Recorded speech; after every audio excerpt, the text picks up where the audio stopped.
It's wonderful to be in sort of at home in the on the same wavelength in this natural flow, practicing milking it.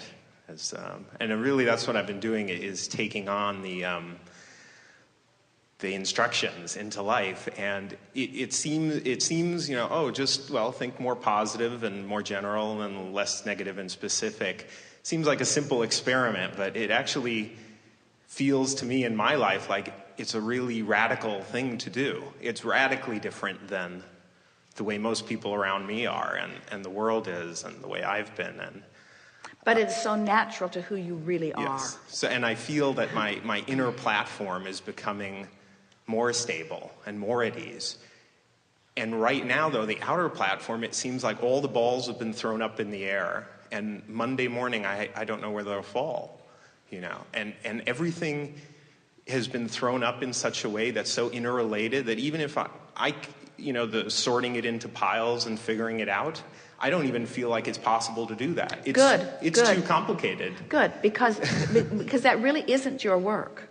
We want to give you something here, and then we want to hear from you fully. But consider this.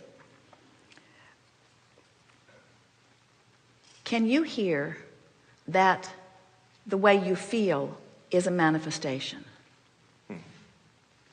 Can you hear, we were just talking to you, can you hear that the way you feel is a manifestation? Can you feel that being in that peaceful state, can you feel that alignment is a manifestation?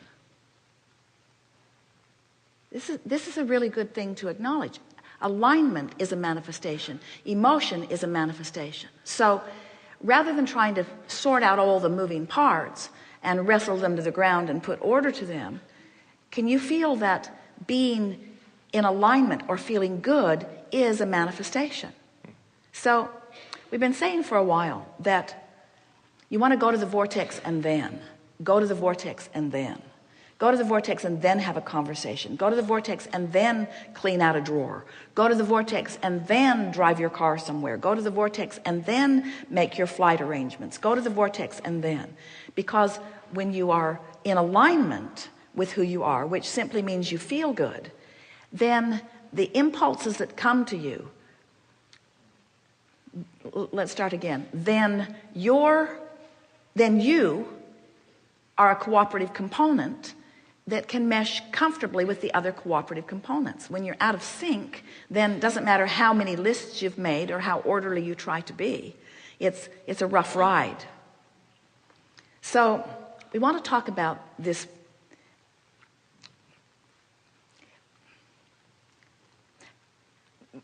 Bring us up to speed with where you are now, and we'll take some specifics that you're talking about and apply them to what we just said. Yeah. So, as I said, it's sort of a blessing in a way, because it's so complicated that I can't even create scenarios to entertain myself I can control it. Let's even make that better. Yeah. It's even a blessing in a way.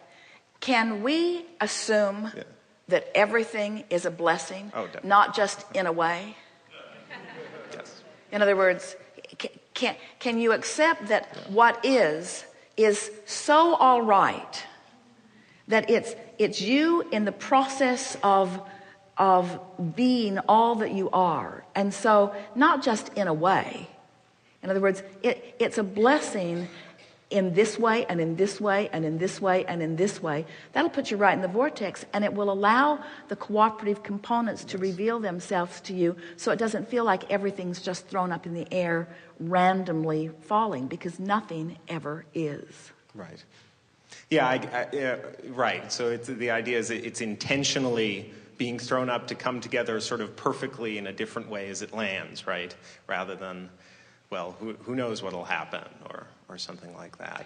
Well, anything that you can do that holds you in a place of positive expectation is a good thing to do. But we can feel from the specifics that you were just offering there that specific analogy is more unsettling than settling. Can't you? Yes. Yeah. Didn't it feel sort of chaotic? The idea of it feels, and so it's sort of like, in a way, this chaos is a blessing. Right. But the chaos and the in a way Right. keep you from allowing the blessing to reveal itself to you anytime soon. So it's like, in a way, this is probably going to turn out all right eventually, Right. but in the meantime, I'm having a sort of rough ride. Yeah. And it doesn't have to be Right. as rough. Yes. Yes. Yeah. Okay. And and I've taken on making the well-being and being at ease and feeling positive to be more important than everything else. And that's been one of those things that seems like, okay, that's why we ask you to Yeah. consider it being a manifestation. Right. Because there's a tendency to want to manage all those moving parts into a manifestation that's pleasing. But as you just discovered, there's too many moving parts, and the attempt at the impossible, when you're trying to control the uncontrollable, it just holds you in that place of not being in alignment longer. Yeah. But if you can accept that this thing that you just brilliantly said, that you got from us, this thing that you just, but it's brilliant that you know it. In other words, it's your knowing, as you said it, you know it. As you acknowledge that feeling is the manifestation you're reaching for. In other words, I don't need to manage all the moving parts. I just want to feel good. I don't need to figure out how everything's going to unfold or what the path's going to be. I just want to feel good now. I just want to find ease now. I just want to find, because that's a manifestation that you can control. Have you ever, Esther would sit in a theater, a movie theater, or even in a hotel room watching a movie, and have the covers right over her head. Now, it's not real. Somebody made it up.